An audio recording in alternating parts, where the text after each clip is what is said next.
Hello, everybody. Thanks so much for joining us on the Dig In podcast. I'm Jess Gaedeke. I'm very excited to be joined today by Karen Kraft, Associate Director of Consumer Insights and Analytics at Johnsonville. And Karen, you have so much wisdom to share. I love that we see you so often at conferences, sharing case studies and your point of view. And I'm just thrilled that you took some time to sit down with me today. Nice to see you, Jess. Thanks for the invite. This should be fun. Yeah. Well, let's start with you telling us a little bit about your background and where you are now. I grew up in market research. My mom started as a bookkeeper at a market research firm in LA when I was 6. Oh, So I didn't know that. You really, that's very by cool. 8, I was pulling unused pencils off of unused questionnaires that my older siblings would bring back from having done movie exit interviews in LA the night before, because I grew up in LA. And then that became kind of a high school summer job. And then I worked my way through college. After a couple years after college, I got an itch to go do something wild and crazy. So I quit my job and went and worked on a cruise ship for 2 years in Hawaii. That's so cool. That's where I met my husband. We ended up, he's from Iowa, I was from California. We ended up settling on let's move to Texas. So we lived in North Texas for 11 years.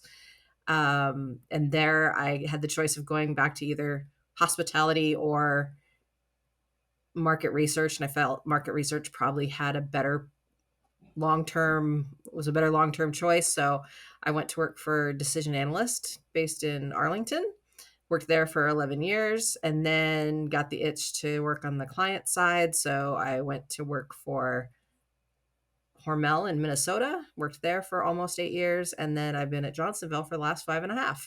So I have spent a lot of time on the client side and a lot of time talking to people about protein and meat. That's a good combination. And gosh, few people can say that they've really been in market research almost their whole life. So that's really cool where you got your start.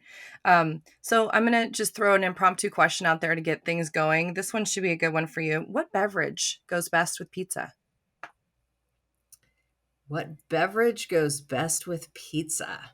If it's not alcoholic, real Coke, and it has to be Mhm. Coke because you need the acidity. Um, but if it's alcoholic, probably a really nice deep red cab. Mm-hmm. I like those Those are two probably my options. my two favorite pizza options. I love it. I love it. Well, let's get in and we're going to dig in here. So, our listeners crave inspiration from leaders who can share their stories of things that they've done to bring to market. And one of the best ways to inspire, I think, is to tell a story. So, I'd love for you to tell us the story of the Keep It Juicy campaign, something that recently launched from Johnsonville. So, go to the beginning. Where did that idea originate? What inspired it? And how did you bring it to market? Well, the idea originated, we hadn't really done any major marketing for almost a decade in terms of developing a brand new campaign. And we had been challenged by a couple of our board members and the president of our division to do some big, bold, badass marketing, stand for something more than the products we make and really identify something that we stand against. And out of that, we discovered this insight that, people are really divided in today's world. And a lot of it has to do with kind of ridiculous outrage.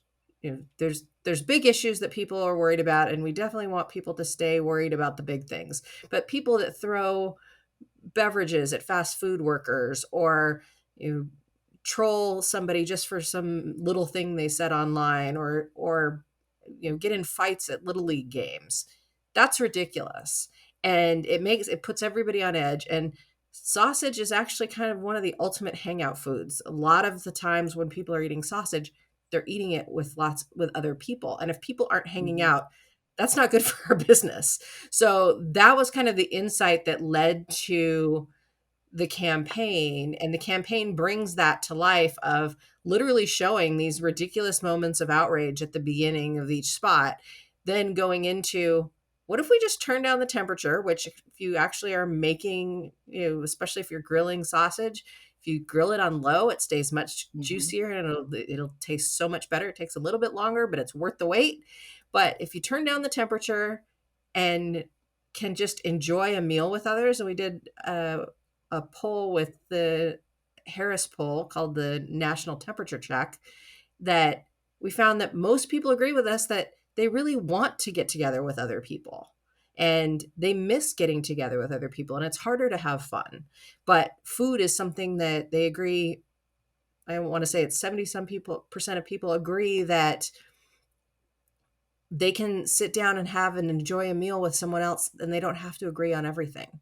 So Mhm. we're trying to, hopefully encourage Americans to, come together for at least small moments in time, enjoy a block party, a potluck, a brunch, and enjoy time together. And you don't have to agree on everything, but you don't have to live together every day. You just have to enjoy each other's while you're there.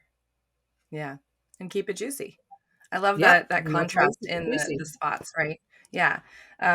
Well, that really resonates with me. So I'm a parent of 2 sort of preteen teenagers, and flag football is not that serious. It's not that deep, but people get so fired up on the sidelines. And what are we showing our kids when we do that kind of ridiculous stuff? So I don't know. That insight really resonates with me. And certainly foods like sausages are a way to build community, right? And to Mhm. enjoy life a little more. So um as you developed the campaign, did you put any new ways of thinking together with the group? Did you sort of approach it in a novel way? Definitely. No one wants to be the next big canceled brand. And developing any campaign that stands more for than just showing the great products you make and the tasty food. You need to really, be thoughtful about how you're depicting people, what you're showing. And we actually worked with CNR Research and did a series of multicultural consulting with them as we developed the campaign. Mhm. Their culture beat team were, basically on-call consultants that evaluated the scripts and the all the visuals, the casting, the costumes, the hair, everything. And then they had kind of small focus groups within their team, just of their team of multicultural professionals. And then after the groups, we actually did some online groups with consumers to understand how different groups of consumers reacted to the campaign. Were there any, red flags?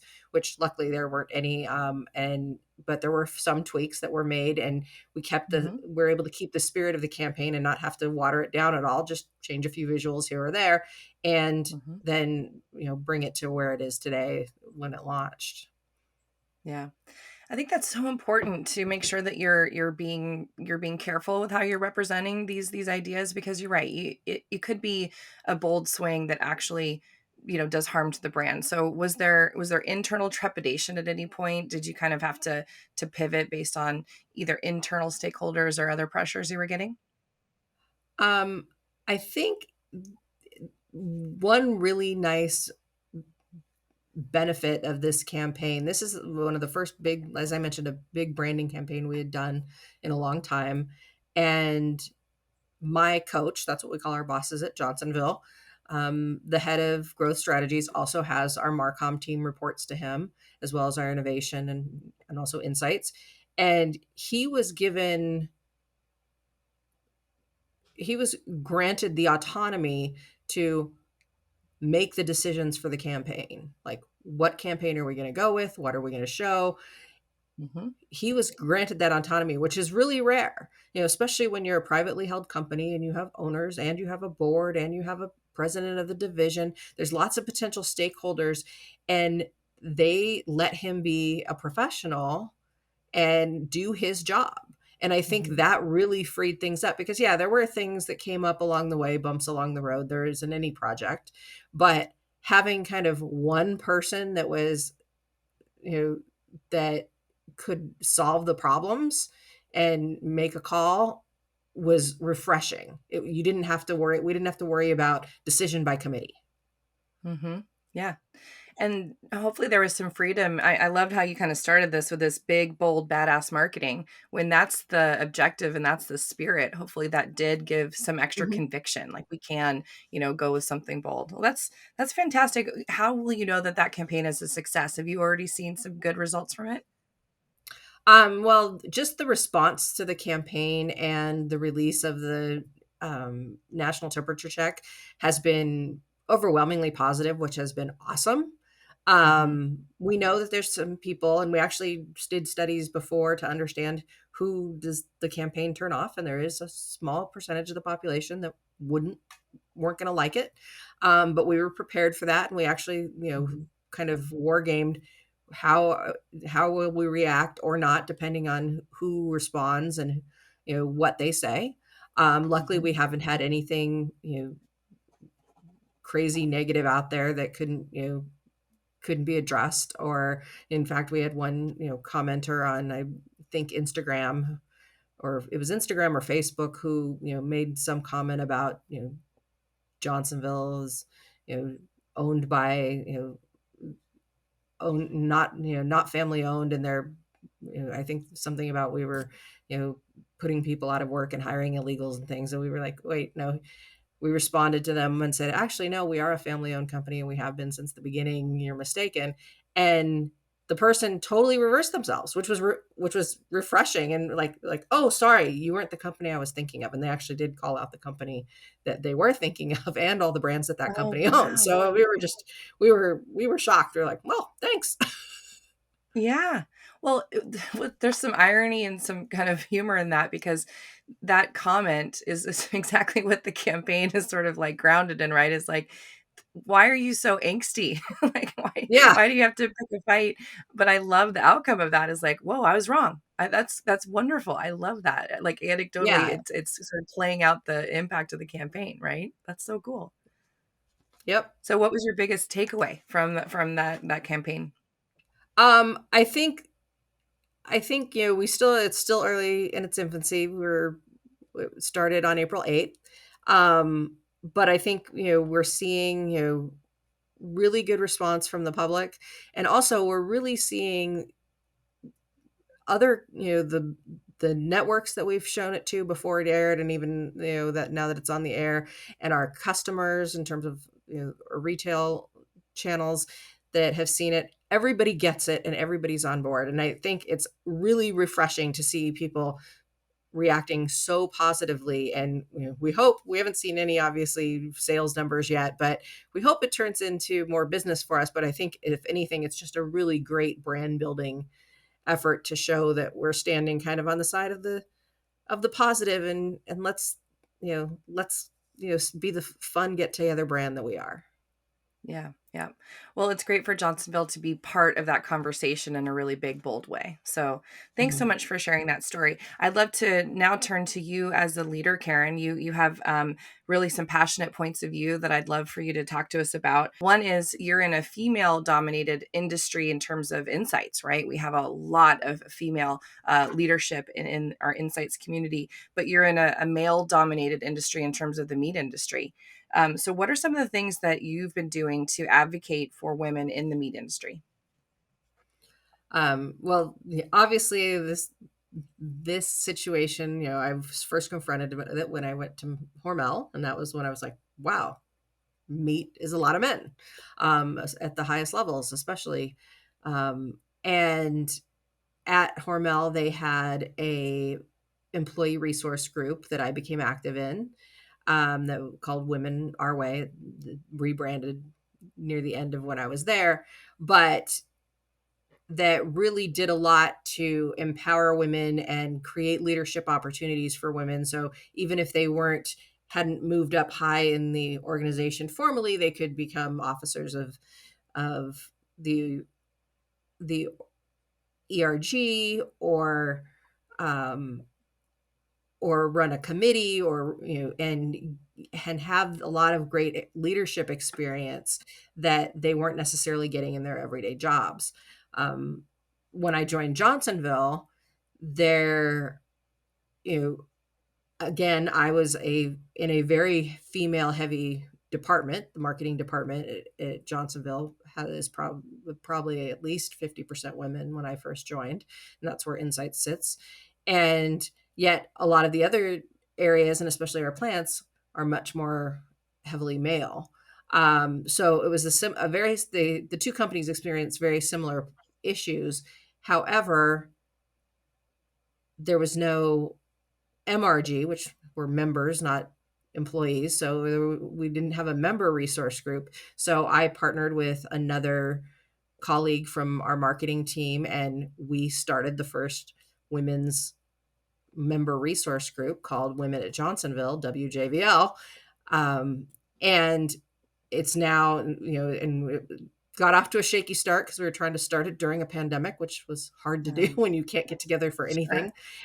But now we just this week we had a great guest speaker in, and probably at least 40 women in the room and online listening and learning, from a local OBGYN who's also a wellness coach, and just great talking about burnout and stress and things. But it was a great forum. And other women in the other departments where aren't where they don't have a lot of female peers they're working with day by day, they feel like they have a network now and people they Mhm. can talk to and relate to.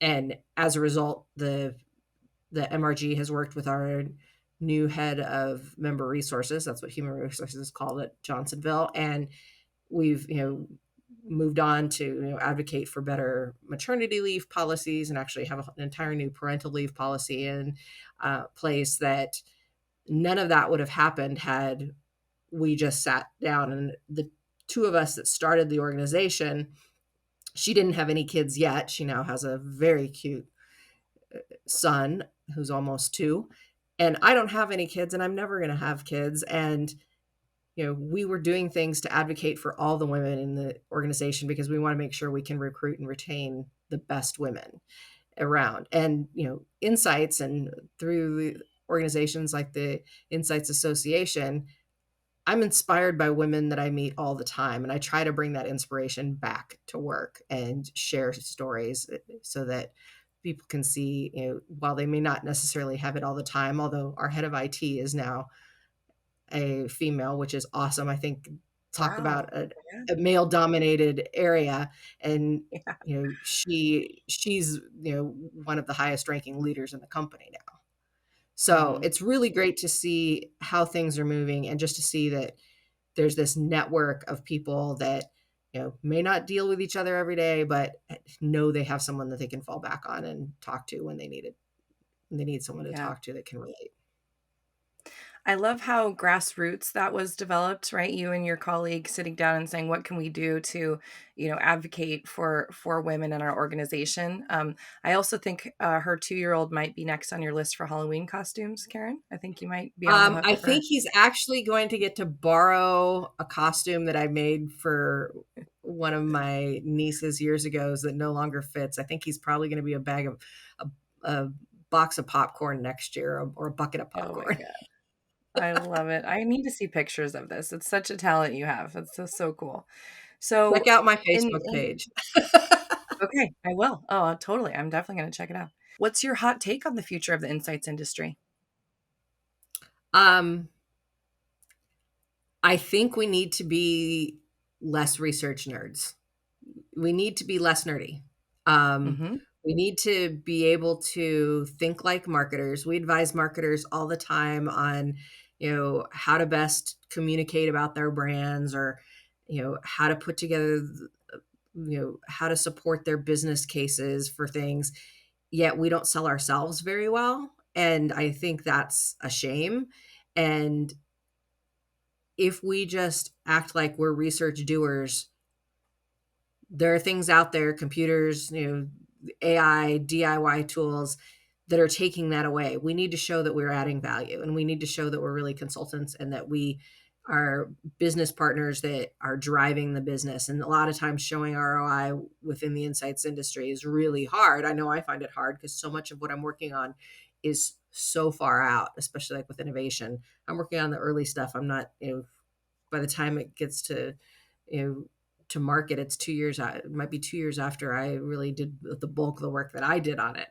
Mhm. And I think we need to really get better at that and really make sure we are sharing our wins within our companies and really making sure that we're providing good, solid business advice, not just here's what the research said, because there's lots of ways people are going to get their answers, and we can't just be the answer people. Yep. Yep. Data does not equal decisions. That's something that we believe in pretty passionately. And I agree. I like the be less nerdy. I think that's a nice tip for all of us in the industry. So we'll go to the final dig now. This is all about you as a human being, consumer. Feel free to take off your professional hat here for a moment. What's the last product or service that you bought on impulse? Probably, I think I had to think about this. Peacock streaming.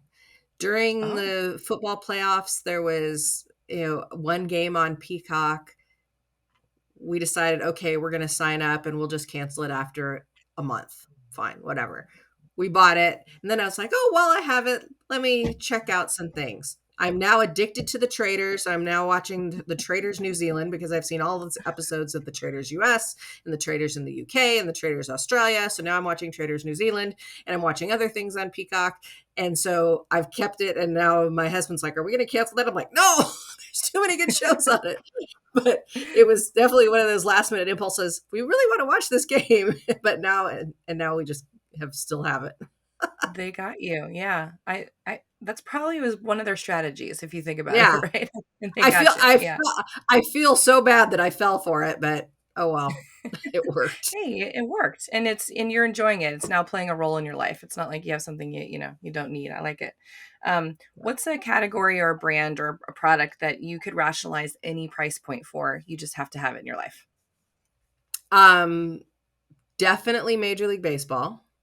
Hmm. My husband and I are huge baseball fans, and we're slowly trying to get to all the major league ballparks. And when we go to a ballpark, we want to sit. Usually, our favorite seats are lower bowl, fairly as close to behind the plate as we can get, but near the back, so Hmm. you don't have to hike up all the stairs to get to the bathrooms and get yourself a Yeah. beverage. Um, and price is never an option. And now, as I said, we're slowly trying to make our way to the major league ballparks, and that's because one of my nephews plays in the minor leagues, and he's in AAA, and he's Oh, on the verge of making the big leagues. And when he gets that call, and I get the notification that he is getting called up to the show, my husband and I have already decided no expense spared. We will fly however we need to get to whatever city he's in, get a hotel, you know, and make sure we're at the game, because there's no get your price that good I would seats. ever put on that. And my coach at work and everyone at work knows that I will drop anything. And I said, I don't even care if I'm doing in-home interviews. I will be out of there. I'll be gone so bad. But haven't Oh, been doing a lot of in-home, so I don't think that's going to happen this summer if he gets called up. anything can be canceled in favor of that for your Yep. family. That's very cool. I love that. Brands have distinct personalities. What's a brand that you would love to date and a brand that you would love to marry? And they can be the same brand, but they're not always. Um, Obviously I've been married a long time. I've been married for over 20 years. So I thought about like who in my past had I dated. I would say I've dated a lot of guys that fit, you know, into the Jack Daniels mold. And I used to Hmm. work, there used to be a client when I lived in Texas. They were one of my biggest clients. But the thing about the Jack Daniels brand is that Jack Daniels is comfortable in the boardroom and in a biker bar, anywhere. And, is very approachable, has a good time, probably can is a decent dancer, can carry a tune in karaoke. That's probably Jack Daniels is probably the guy I would date. Who did I Hmm. marry? Um, well, my husband is a huge sports fan, so definitely a little bit of ESPN, Hmm.